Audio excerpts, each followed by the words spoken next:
Hi friends అందరికీ ఈరోజు అటుకులతో ఉప్మా చేస్తున్నాను.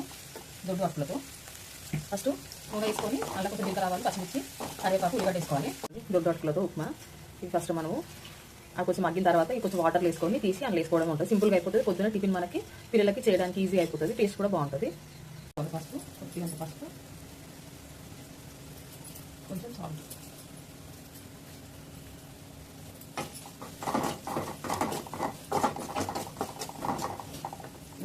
మగ్గింది కదా, ఇప్పుడు వాటర్ వేసుకొని అటుకులు కలుపుతుంది. అటుకులో వాటర్ పోసుకున్నాం,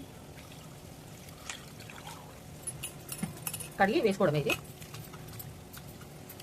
అంతే, ఇలా తీసేసుకొని వేసేసుకోవాలి. వేసుకోవాలి పొడి పొడి అయితే మళ్ళీ టేస్ట్ కూడా చాలా బాగుంటుంది. ఖచ్చితంగా ఇంట్లో ట్రై చేయండి. పొద్దున్న బ్రేక్ఫాస్ట్ రోజు ఉప్మా కాకుండా ఇలా అటుకులతో ఉప్మా చేసుకుంటూ టేస్ట్ చాలా బాగుంటుంది. ఖచ్చితంగా ఇంట్లో ట్రై చేయండి. ఇది అయిపోయింది. ప్లేస్ ఇంకా ప్లేస్లో తీసుకుందాం.